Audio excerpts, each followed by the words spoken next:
주 하나님 큰 영광과 존귀를 받기에 합당하신 지금 여기 계신 하나님 온 천지 만물을 지으시고 다스리는 큰 권능과 능력으로 주의 말씀 이루시리.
만군의 하나님이여 우리를 회복하여 주시고 주의 얼굴의 광채를 비추사 우리가 구원을 얻게 하소서. 그리하시면 우리가 주에게서 물러가지 아니하오리니 우리를 소생하게 하소서. 우리가 주의 이름을 부르리이다. 만군의 하나님 여호와여 우리를 돌이켜 주시고 주의 얼굴의 광채를 우리에게 비추소서. 우리가 구원을 얻으리이다. 아멘. 만물을 새롭게 하시고 회복해 하시는 하나님, 오늘날 예배하는 우리 산성교회 고등부 모든 일상에 어그러진 삶의 부분들이 하나님 안에서 회복되어지고 주의 얼굴의 광채를 비추사 하나님의 은혜 가운데 하루하루가 평안과 사랑으로 살아갈 수 있도록 은혜를 더하여 주십시오. 어려운 상황 가운데 학업하는 우리 고등부 한 사람 한 사람의 모든 일상을 지켜주시고 또한 그 일상에서 드리는 예배를 통하여 하나님을 더욱 인정하는 모든 시간이길 소망합니다. 여호와의 도를 깨닫게 하시고 하나님의 이름을 영화롭게 하며 예배하는 곳곳이 영과 진리로 예배하도록 함께하여 주십시오. 예수님의 이름으로 기원드립니다. 아멘. 계속해서 한 주간은 우리의 삶을 뒤돌아보며 참회의 기도를 드리는 시간 갖겠습니다.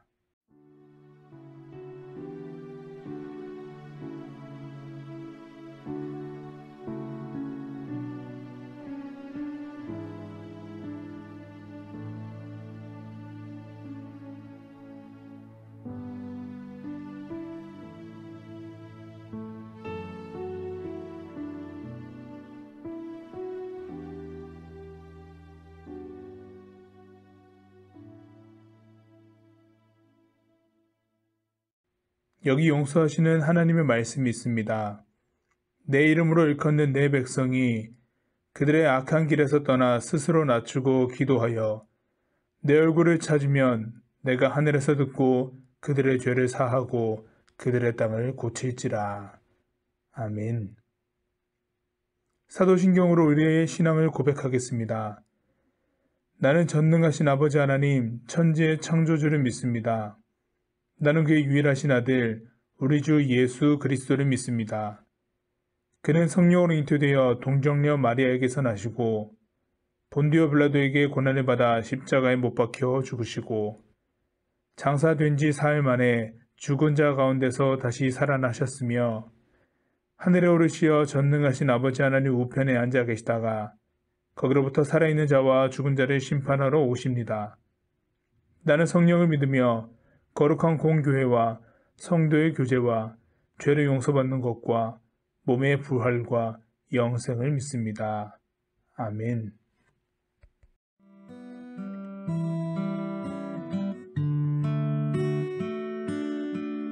천국의 소망 품은 당신은 주님 앞에 선 바로 당신은 그의 편지로 이 땅에 보내신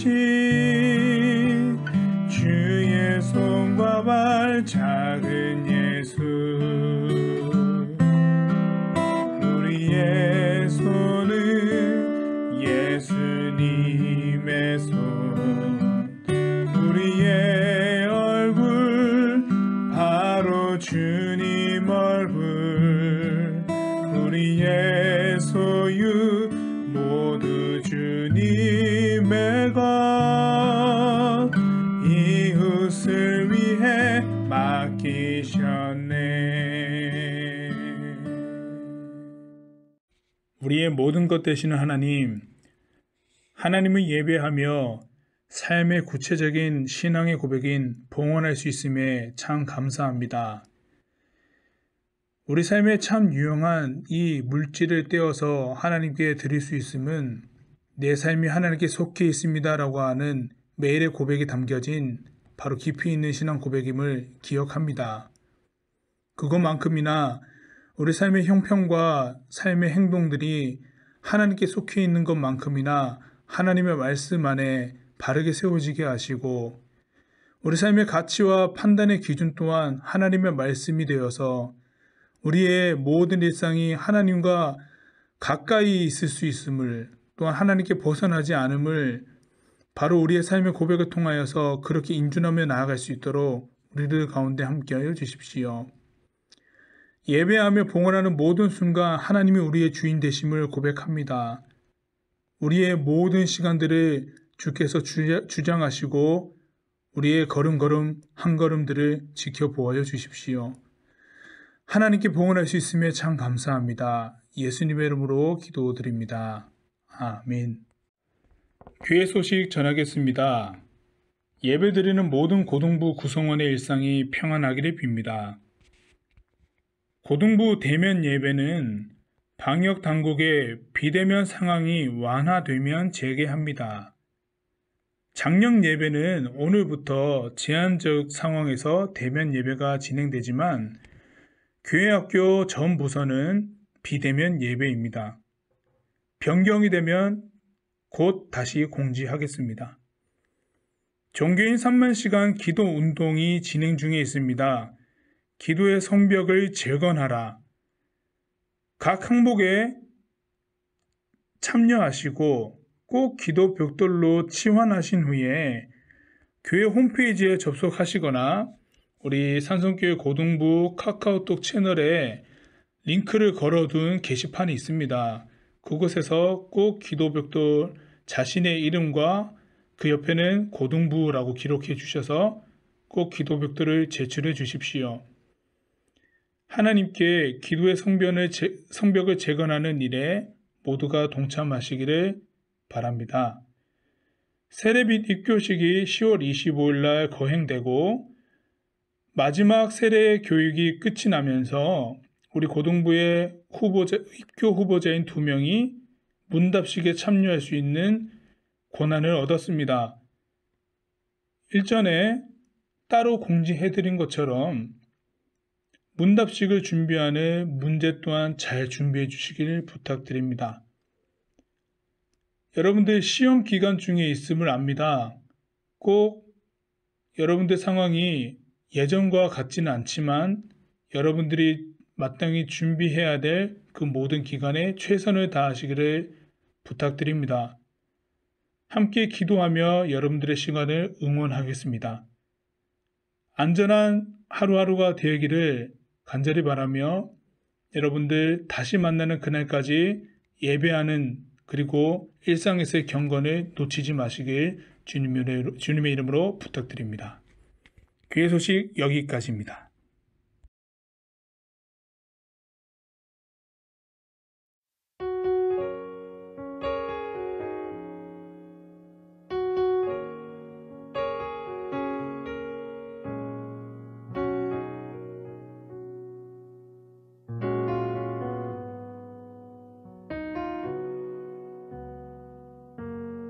내가 사마리아에 가는 이유는 그곳에 울고 있었던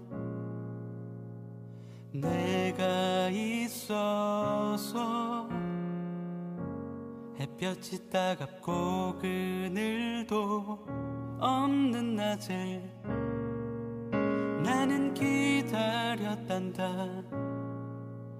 내가 내게 오기를 아무도 찾지 않는 한낮의 우물가에 어젯밤을 다 잠든 내가 내게로 온다. 아무도 찾지 않는 한낮의 물가에 이제껏 삶에 지친 내가 내게로 온다.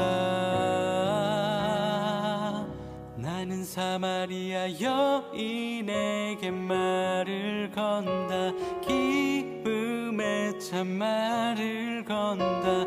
하늘 보좌 내려놓고 그래 여기에 왔다고.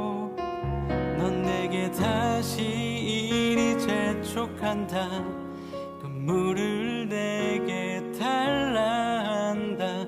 넌 이미 보았다. 그 물이 여기에 바로 내 안에 있어.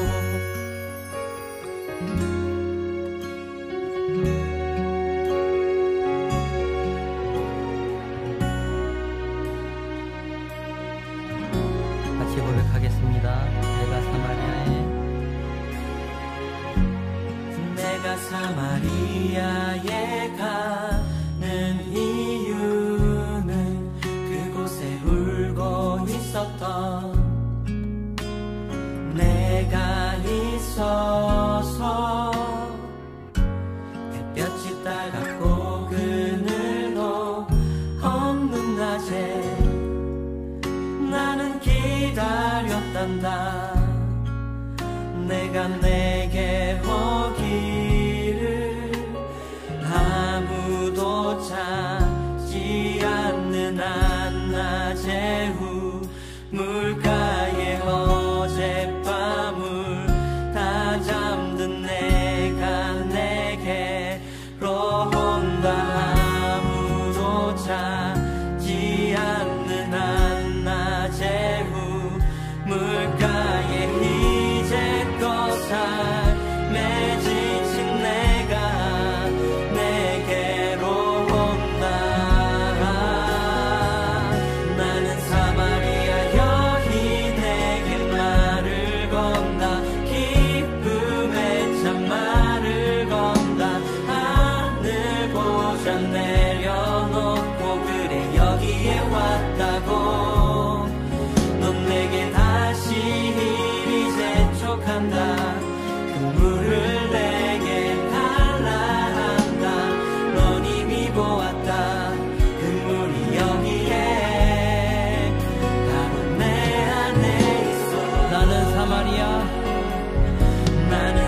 오늘 하나님께서 우리들에게 주신 말씀은 신약성경 요한복음 4장 1절에서 24절까지 말씀입니다. 예수께서 제자를 삼고 세례를 베푸시는 것이 요한보다 많다 하는 말을 바리새인들이 들은 줄을 주께서 아신지라. 예수께서 친히 세례를 베푸신 것이 아니요 제자들이 베푼 것이라. 유대를 떠나사 다시 갈릴리로 가실새 사마리아를 통과하여야 하겠는지라. 사마리아에 있는 수가라 하는 동네에 이르시니 야곱이 그 아들 요셉에게 준 땅이 가깝고 거기 또 야곱의 울물이 있더라. 예수께서 길 가시다가 피곤하여 우물 곁에 그대로 앉으시니 때가 6시쯤 되었더라. 사마리아 여자 한 사람이 물을 기르러 왔음에 예수께서 물을 좀 달라 하시니 이는 제자들이 먹을 것을 사러 그 동네에 들어갔음이로라. 사마리아 여자가 이르되 당신은 유대인으로서 어찌하여 사마리아 여자인 나에게 물을 달라 하나이까 하니 이는 유대인이 사마리아인과 상종하지 아니함이로라. 예수께서 대답하여 이르시되 내가 만일 하나님의 선물과 또 내게 물 좀 달라 하는 이가 누구인 줄 알았더라면 내가 그에게 구하였을 것이요 그가 생수를 내게 주었으리라. 여자가 이르되 주여 물 기를 그릇도 없고 이 우물은 깊은데 어디서 당신이 그 생수를 얻겠사옵나이까. 우리 조상 야곱이 이 우물을 우리에게 주셨고 또 여기서 자기와 자기 아들들과 짐승이 다 마셨는데 당신이 야곱보다 더 크니이까.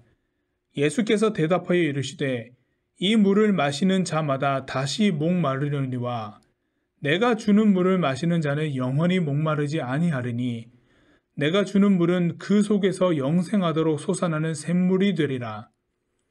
여자가 이르되 주여 그런 물을 내게 주사 목마르지도 않고 또 여기 물 기르러 오지도 않게 하옵소서. 이르시되 가서 내 남편을 불러오라. 여자가 대답하여 이르되 나는 남편이 없나이다.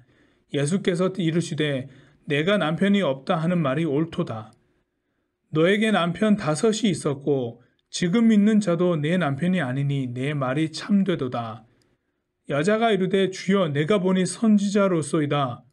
우리 조상들은 이 산에서 예배하였는데 당신들의 말은 예배할 곳이 예루살렘에 있다 하더이다. 예수께서 이르시되 여자여 내 말을 믿으라. 이 산에서도 말고 예루살렘에서도 말고 너희가 아버지께 예배할 때가 이르리라. 너희는 알지 못하는 것을 예배하고 우리는 아는 것을 예배하노니 이는 구원이 유대인에게서 남이라. 아버지께 참되게 예배하는 자들은 영과 진리로 예배할 때가 오나니 곧 이때라. 아버지께서는 자기에게 이렇게 예배하는 자들을 찾으시느니라. 하나님은 영이시니 예배하는 자가 영과 진리로 예배할지니라. 아멘.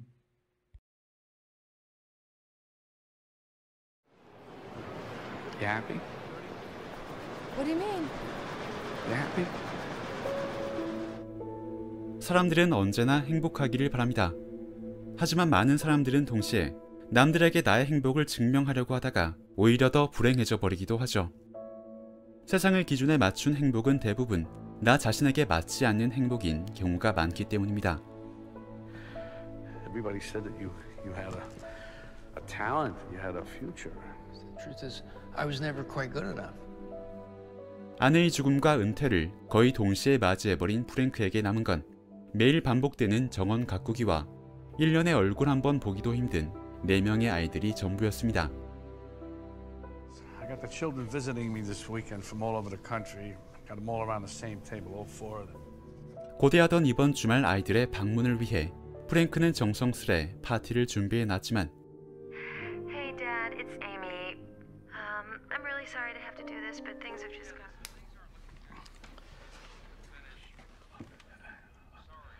Oh, well, that's a shame. That's a real shame.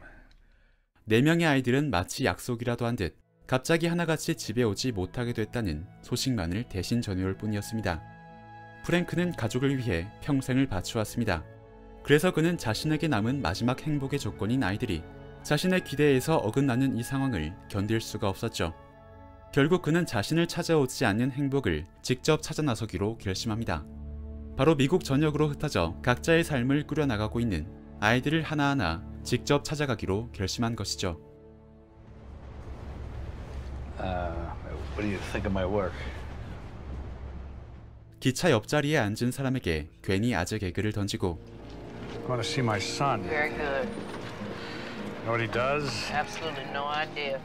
He's an artist. Gate 7, thank you. Next. 물어보지도 않은 자식 자랑을 여기저기 늘어놓을 만큼 프랭크는 들뜬 마음으로 첫 번째 아들을 찾아가지만 무슨 일인지 아들 데이비드의 아파트에서는 그 어떤 응답도 들을 수가 없었습니다.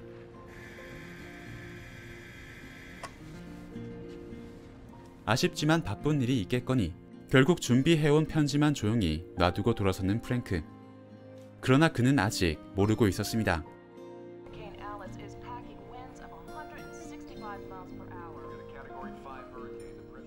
바로 지금 자신에게 아주 거대한 태풍이 다가오고 있다는 것을 말이죠. Alice. The storm sweeping up the coast. It means truth. Truth. 그 태풍의 이름은 진실이란 뜻을 갖고 있었습니다. 즉 영화는 프랭크가 모르고 있었던 진실이 곧 그를 덮쳐올 것임을 태풍이란 장치를 통해서 암시하고 있었던 것이죠. 그렇다면 그 진실이란 건 도대체 무엇일까요? 프랭크에겐 자신이 생각하고 있는 명백한 행복의 기준이 있었습니다. 그래서 그는 이 영화의 제목 Everybody's Fine처럼 자신의 아이들도 그 행복의 기준에 맞춰서 무사히 잘 살아가고 있을 것이라고 굳게 믿고 있었죠. 하지만 프랭크는 모두가 세상을 그 기준에 맞춰서 파인할 수만은 없다는 잔인한 진실을 마주하게 되었습니다. 프랭크의 아이들은 아버지를 실망시키지 않기 위해 자신들의 삶에 아무런 문제가 없는 것처럼 행동하려 했지만 결국 진실은 마치 태풍처럼 그들을 덮쳐버리고 말았죠. 영화는 미국 전역에 흩어진 아이들을 찾아가는 프랭크의 여정을 담담하게 그려내고 있습니다. 그리고 그 이야기를 통해 우리에게 행복의 조건이란 무엇인지도 함께 되물어 보고 있죠. You happy? And you're happy. 누군가에게 행복하다고 대답하기 위해 나에게 맞지 않는 조건을 억지로 떠안을 필요는 없을 것입니다. 남들에게 증명할 수 있는 행복을 가지려다가 오히려 행복을 잃어버리고 많은 사람들이 이제 너무나 많으니 말이죠. 세상의 기준에서 조금씩 어긋나더라도 오히려 그 안에 각자의 행복이 있을 것이라는 따뜻한 위로를 건네는 영화 Everybody's Fine을 보며 남들에게 증명할 수 있는 행복보다는 자신이 확신할 수 있는 행복에 대해 한 번씩 생각해 보셨으면 좋겠습니다.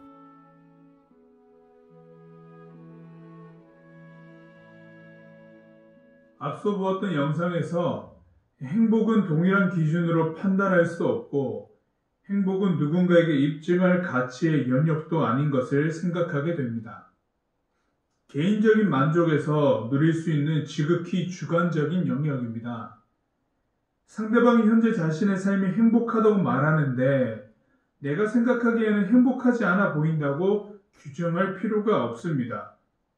행복은 개인의 것입니다. 인간의 존엄성만큼이나 행복은 독립적으로 가치 판단을 함부로 내릴 수 없는 것입니다. 하지만 개인의 행복이 이 사회 규범과 개인의 도덕성을 훼손하고 피해를 주는 경우가 발생하면 그것은 개인의 행복 추구권과 자유로만 인정받을 수는 없고 어느 정도 피해를 일으키지 않는 선에서 절제해야 합니다. 예를 들어서 내가 강력한 사운드와 비트의 음악을 들으면 정말 행복하다라고 하는 사람이 있다고 가정해 봅시다. 그러나 그 음악이 너무나 크고 강력하고 비트감이 있어서 이웃에게는 소음으로 느껴지고 이웃에게 스트레스로 작용하게 된다고 한다면 개인의 행복이지만은 그것은 좀 절제하고 피해가 가지 않을 정도의 거리가 있는 곳에서 즐길 수 있도록 스스로가 조금은 피해를 최소화하는 것도 생각해 보아야 되겠죠. 누구에게는 피해가 되지 않는 범위에서 즐기는 것을 선택해야 합니다. 더불어 사는 사회이니까요. 행복은 참으로 중요한 가치이긴 하지만 너무나도 개인적인 것으로만 여기기에는 사회라고 하는 것이 함께 있기 때문에 더불어 함께 생활한다는 하는 것이 있기 때문에 그 부분에서는 스스로가 조심해야 될 필요가 있습니다. 여러분, 행복은 그럼 어디서 오는 걸까? 어떤 영역이든 만족스러움에서 행복은 나타나죠. 만족 또한 개인적인 영역이라서 일반적으로 규정할 수는 없지만 대개 자신의 필요가 충족된 상태를 말한다고 볼 수 있습니다.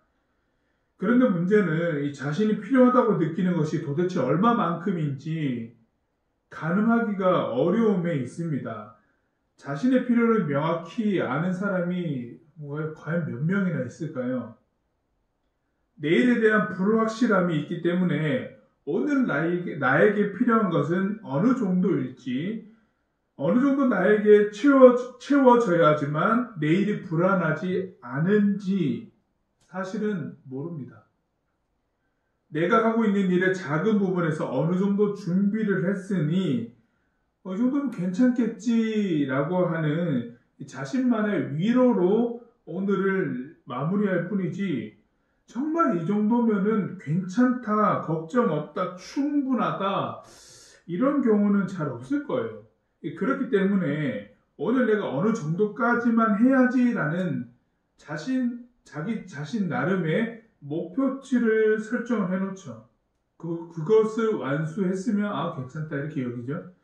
오늘 나에게 스스로 준 할당량을 적절히 설정해서 하나씩 완수해가는 것을 잘하면 조금은 덜 불안하고 건강한 마음을 유지하는 데 도움이 됩니다. 실제로 이런 모습이 좋은 결과를 주는 경우도 많습니다.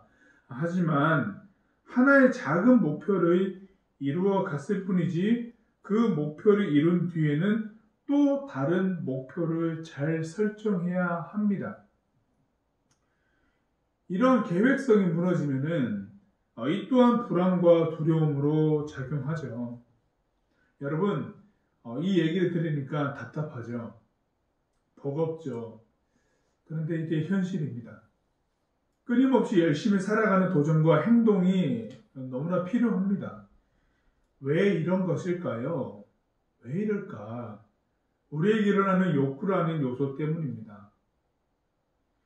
20세기 미국의 심리학자 에이브러햄 매슬로우는 우리가 잘 아는 유명한 인간 행동의 5단계 욕구를 설명했죠. 이걸 동기 이론이라고 하는데 생리적 욕구, 안전의 욕구, 소속감과 사랑의 욕구, 그리고 존중의 욕구, 마지막이 자아실현의 욕구 5단계로 설명을 했는데요.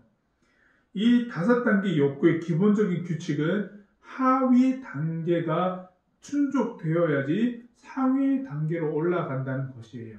물론 예외도 있습니다. 집중도의 차이는 있지만은 동시에 여러 단계가 나타날 수도 있거든요. 핵심은 인간 행동의 동기에는 저 욕구라고 하는 것이 기저에 깔려 있다는 겁니다. 욕구는 인간에게 나타나는 현상이죠. 간혹 이 욕구 자체를 죄악된 것이라고 생각하는 경우가 있습니다. 욕구가 염원하고 탐하는 탐욕이 되었을 때는 죄가 되나 욕구 자체는요 매우 생리적인 부분이거든요. 피곤할 때 잠을 자고자 하는 거, 배고플 때 먹고자 하는 게 죄는 아니지 않습니까? 우리에게 자연스럽게 일어나는 행동인데 이미 나에게 주어진 적절한 양의 음식과 그것으로 배부른 상태에서 남의 것을 보았는데 저것도 먹고 싶고 저것도 빼앗아서 내가 탐하여서 어떻게 좀 먹을 수 없을까? 나는 이미 배가 이만큼 부르지만 저게 더 맛있어 보여라고 하는 그런 탐욕적인 기본적인 식욕을 넘어서는 이 탐욕적인 것들은 죄가 될 수도 있습니다. 죄로 넘어갈 수도 있겠죠. 그런 빌미는 여전히 많이 제공할 수 있겠죠. 인간의 문명이 발전할 수 있었던 것은 욕구가 있기 때문이죠. 이 욕망이 있기 때문에 발전할 수 있었습니다. 그러나 이 욕구는 양날의 검이죠. 죄로 변질되기도 참 쉽습니다. 창세기에서도 볼 수 있는 선악을 알게 하는 나무의 열매, 따먹지 말라고 명확히 말씀한 금기사항이 있음에도 불구하고 아담과 하와의 행동에서 이미 그들에게는 수많은 열매를 먹을 수 있고 그들의 그 배고픔을 채울 수 있는 것이 너무나 많이 널려 있음에도 불구하고 굳이 금지된 열매를 보았을 때 이 보안죽도하고 먹음직했다라고 하는 탐욕스러움이 나타났거든요. 그 부분에서 그 먹는 것만 보아도 기본적으로 주어진 생명의 연장을 위해서 우리 욕구가 필요하겠지만 그것이 필요 이상으로 탐욕으로 번지게 되어 버렸죠. 그것은 정말 한순간이었습니다. 너무나도 양날의 검이죠. 그러면 어떻게 해야 할까? 그러면 우리들에게 드러나는 이 욕구도 그리고 우리 만족감, 행복이라고 하는 것 우리는 무엇으로 이것을 해결해 나갈 수 있을까? 오늘 본문 말씀을 통해서 해답을 한번 찾아보도록 하겠습니다. 우선 말씀의 이해를 돕기 위해서 배경 지식 몇 가지를 알려드리겠습니다. 이 첫째로 오늘 여러분과 함께 읽은 요한복음 말씀에서 이야기가 전개되는 곳이 있습니다. 바로 그 사마리아 지역인데요. 이 주전 722년경에 이 사마리아 지역은 아수르 제국에 의해서 점령당합니다. 빼앗겼어요. 이 사마리아 지역을 중심으로 한 북이스라엘 또한 이제 멸망하게 되었거든요.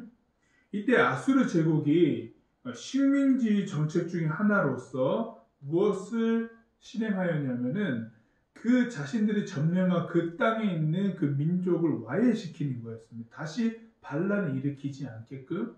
그래서 단일 민족성을 훼손시키는 강제 이주와 혼혈 결혼을 하게 했습니다.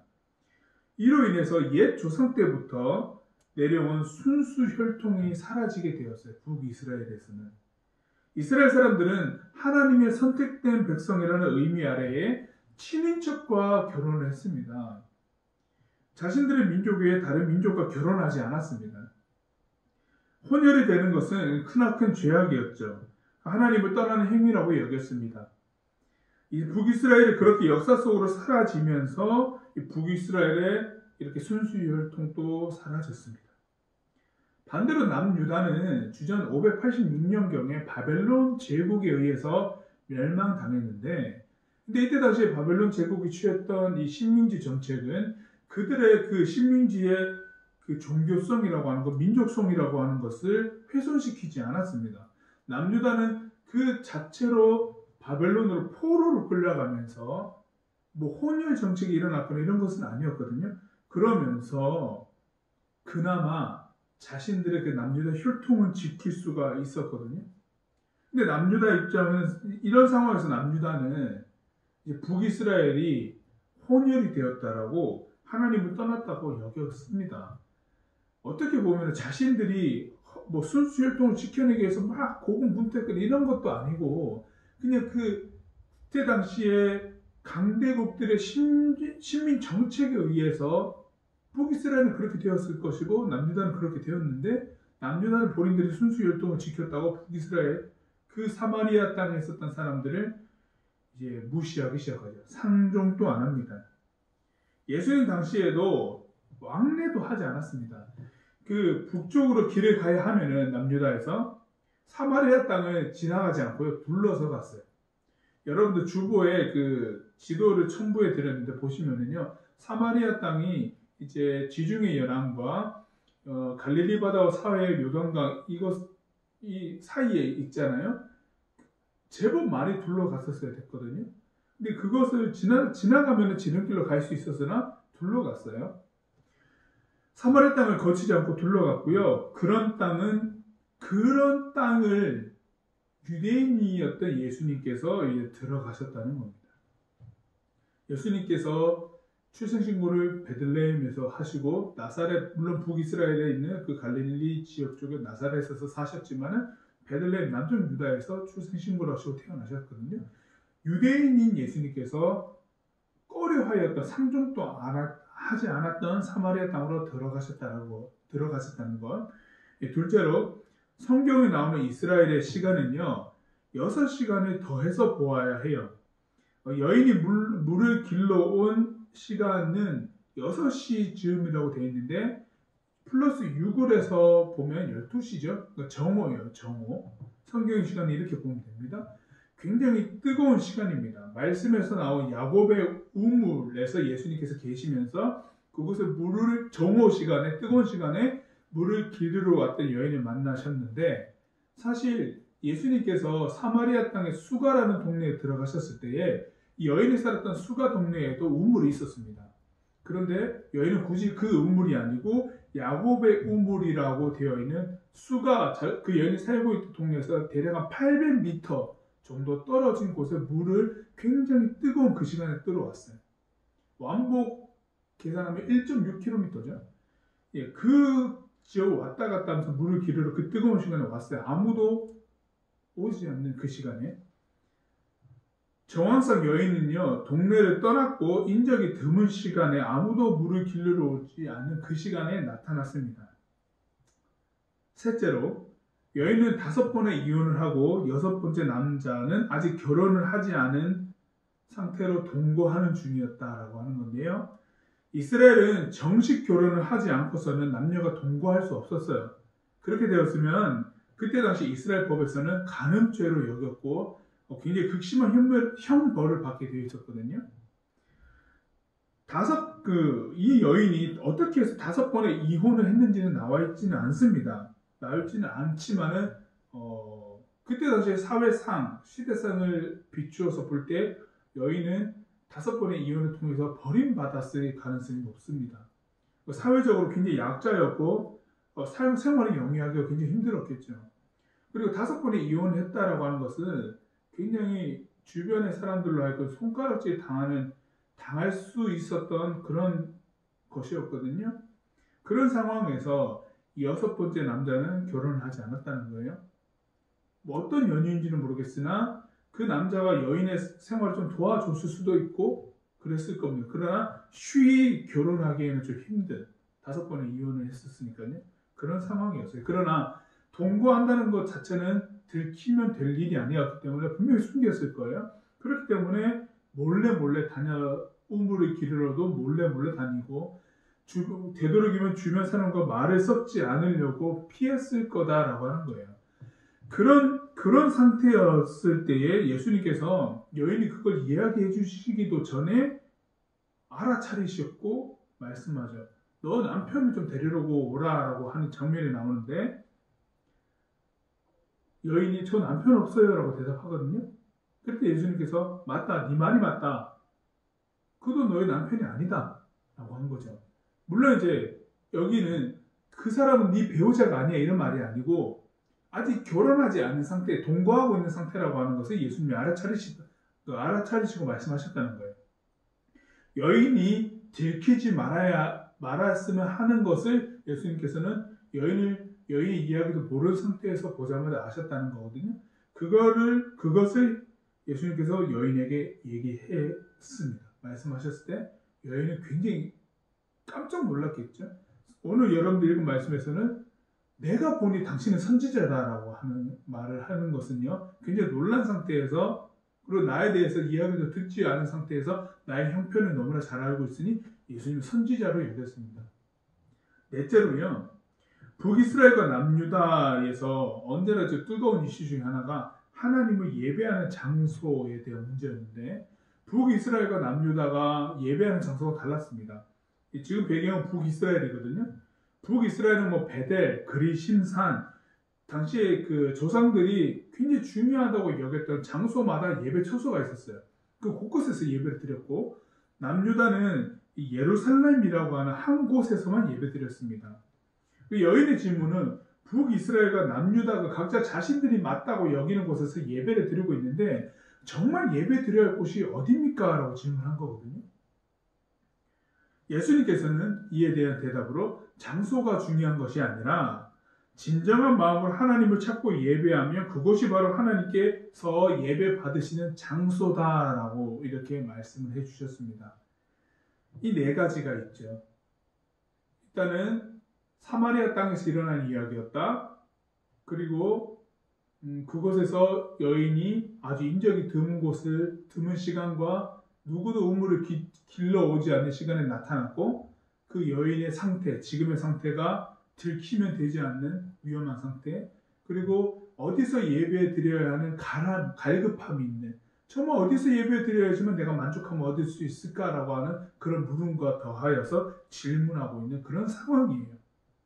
이 네 가지 정도를 염두하고 말씀을 다시 본다면 예수님과 여인의 만남은 결코 평범하지 않다는 것을 알 수 있습니다.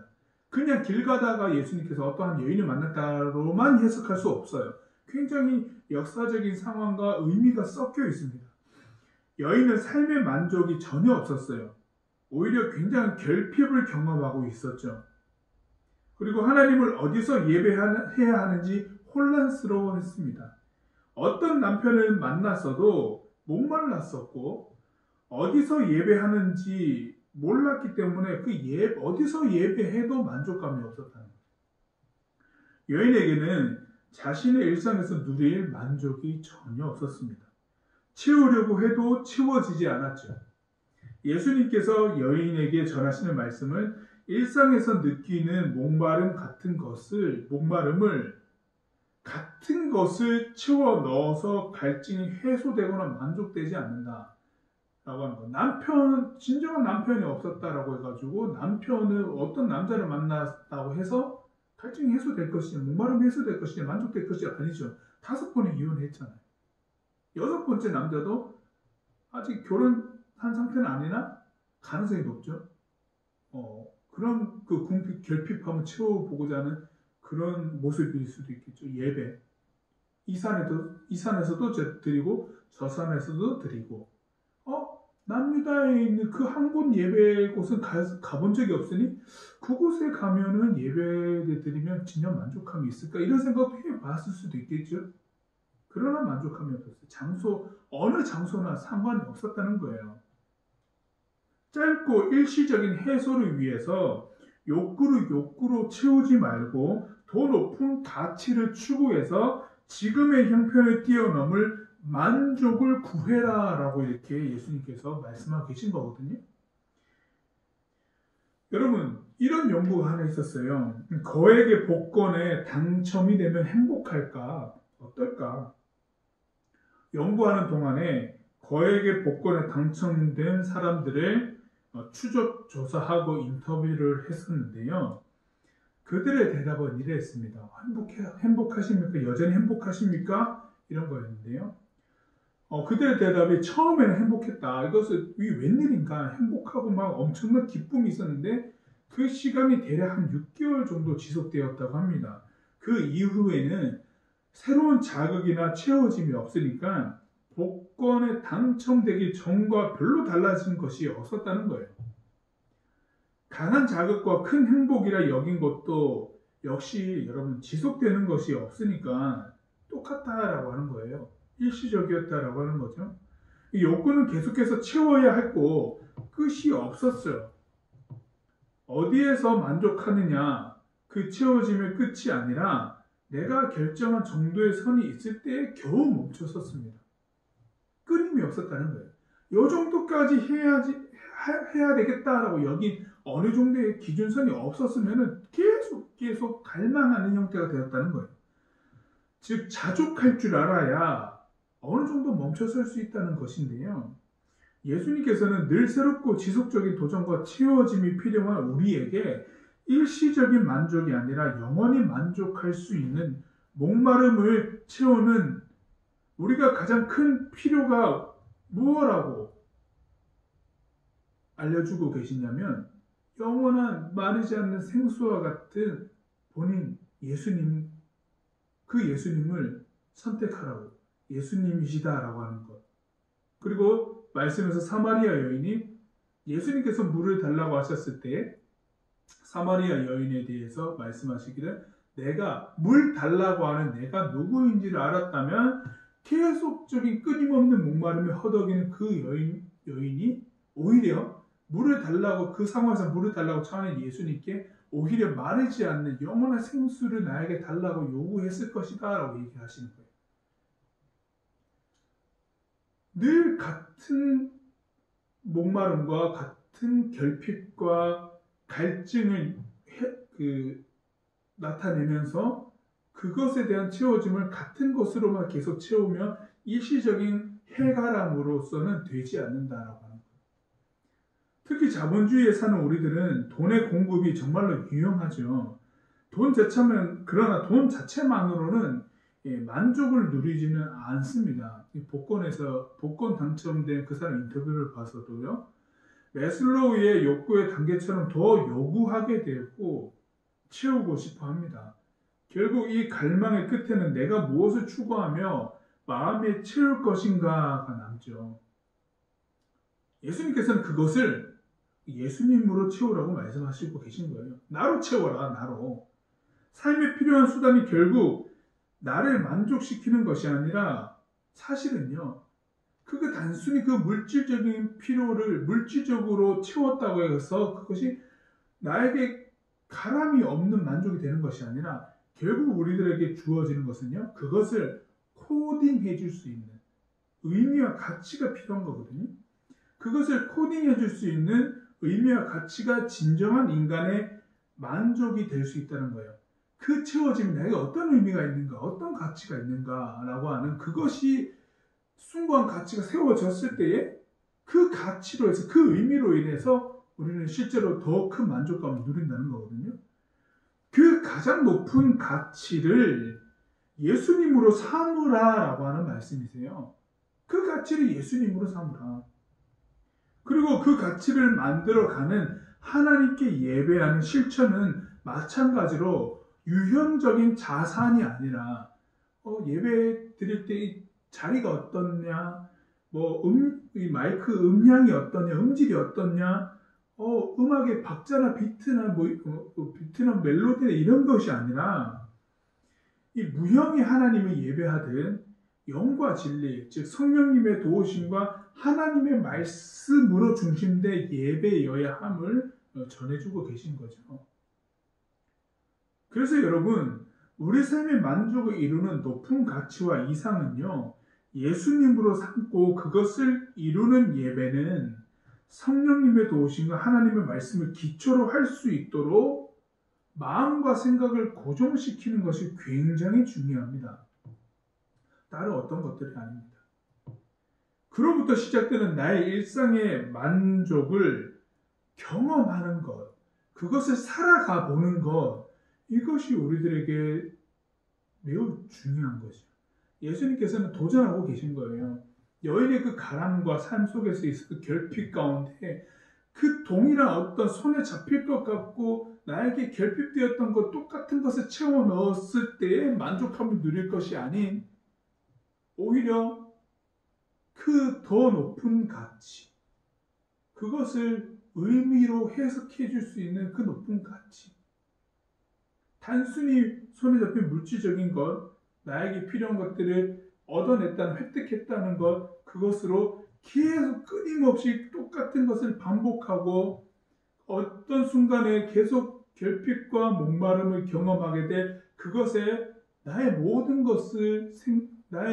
생각과 마음을 수단에만 집중하여서 그것을 얻어내는 것에만 집중되는 것이 아니라 그 모든 것을 해석해낼 수 있고 바라볼 수 있는 의미와 가치, 그것이 진정 우리들에게 만족이 되는 것처럼 그 모든 통로가 될 수 있는 그 의미와 가치로서 명확한 기준이 될 수 있는, 계속해서 채워 넣어야지만 되는 것이 아니라 오직 한 분 예수님, 새로운 것도 아니에요.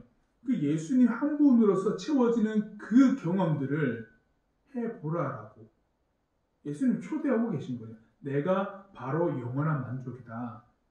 우리 삶에 필요한 것, 그리고 그 필요를 채우는 행위들을 해나가는 것으로만 우리 삶에는 진정한 만족이 있는 것이 아니라 결국에는 또 다른 어떤 것을 채워 넣어야지만 우리는 일시적인 만족감을 누리는데 그것이 아니라 영원한 만족이신 예수님을 기준 삼고 그것을 통하여서 의미와 가치를 세워나가고 우리 삶에 필요한 것들을 하나하나씩 준비해 나가는 것이 되어질 수 있도록 무엇이 첫 번째가 되어야 되는가? 무엇이 우리가 진정으로 추구해야 될 명확한 명제가 될 수 있는가?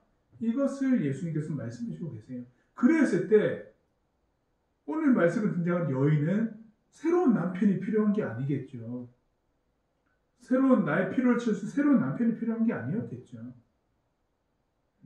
더 이상 인적이 드문 시간에 그 뜨거운 태양 아래 물이 길러 오고 나의 그 생활상이 노출될까봐 두려워하는 그런 것도 필요 없겠죠. 그런 것이 아니었겠죠. 예수님의 명확한 자기 삶의 의미와 가치, 영원한 만족이다라고 하는 것을 명확하게 명제화해서 세워놓게 되면 그 이후의 행동은요, 그거에 따른 행동들이 결정되기 시작을 하겠죠. 아주 가치를 높이는 거예요. 나의 만족감, 나는 어떻게 만족할 수 있는가, 그 시작점을 아주 매우 높여놓는 겁니다. 그걸 통해서 하루하루의 그 행동의 결정들을 해 나가는 거죠. 행동의 방법이나 내가 무엇을 해야 될지에 대한 결정들을 해 나가는 거죠. 그것을 예수님께서 말씀하고 계세요. 땅에 우리가 땅을 벗삼아 살잖아요. 공중에 붕 떠서 살지 않죠. 땅에 기반한 그 삶의 터전을 통해 살 때에 우리가 바라볼 수 있는 시각과 시야 그리고 생각의 정도를 넓혀 놓으시는 거예요. 넓혀 놓고 계시죠. 그것으로 초대하고 계시죠. 그리고 그 초대에 응하는 사람들은 누리게 될 것이고 예수님과 더불어서 정말 우리에게 계속적인 만족감이 될 수 있는 것이 무엇인지를 조금씩 맛보도록 우리들에게 해 주시겠죠. 그것으로 초대하고 계십니다. 여러분, 굉장히 만박하고 버겁고 어려운 순간들을 살아가고 있습니다. 우리에게 지금 닥쳐진 현실이라고 하는 것, 이전에는 전혀 경험해보지 못한 새로운 삶의 형태들이 막 일어나고 있는 이 상황, 어떻게 되어질지 예측한 학자들이 있어도 그것이 어떤 상황이 펼쳐질지 우리 모두도 몰라요.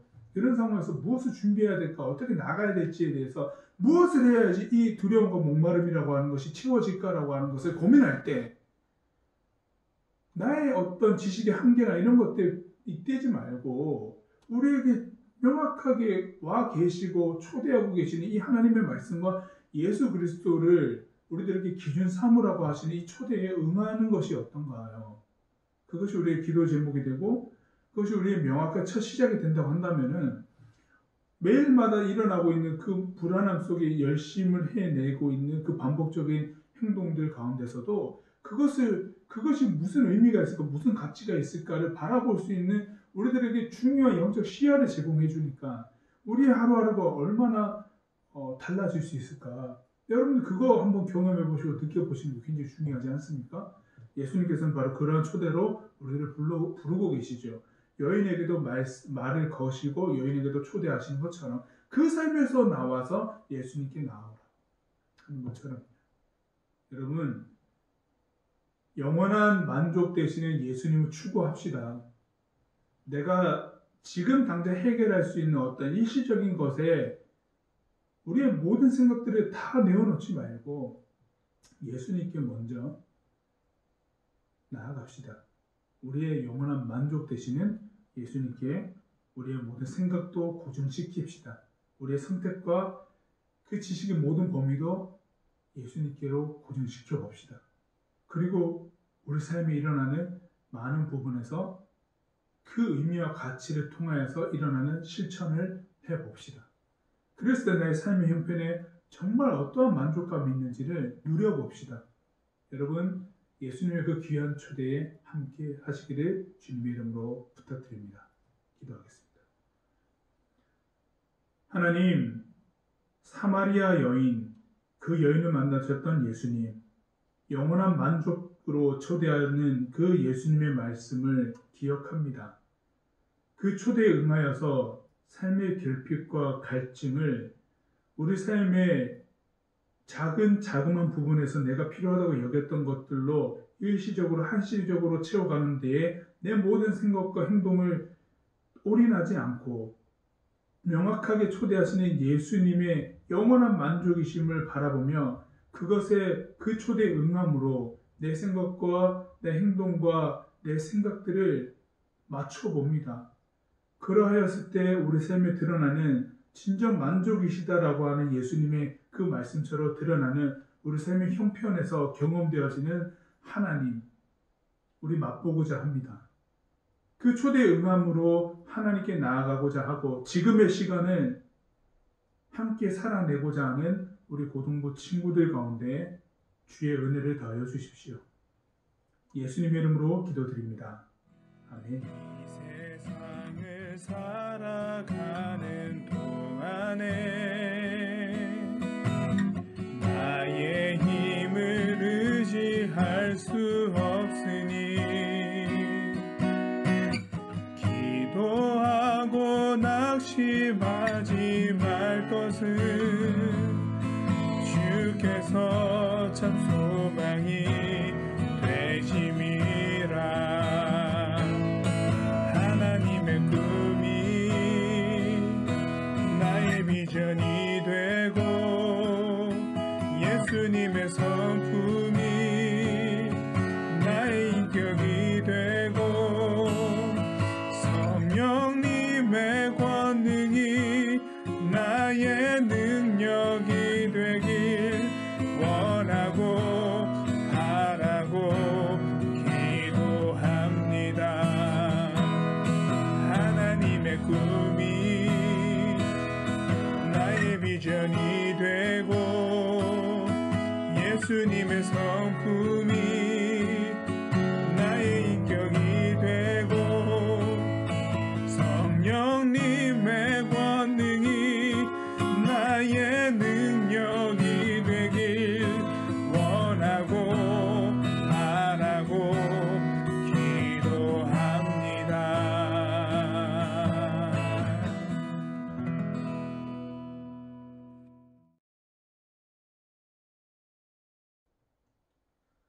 지금은 막힌 담을 허시고 길과 진리 되신 우리 주 예수 그리스도의 은혜와 그 다음 없는 하나님의 사랑과 정의와 공의를 이루시는 성령님의 역사하심이 영원한 만족이신 예수님을 갈망하는 그리고 그렇게 살아가고자 다짐하는 예배하는 고등부 한 사람 한 사람 모든 일상 가운데에 영원까지 함께 하시기를 간절히 축원하옵나이다.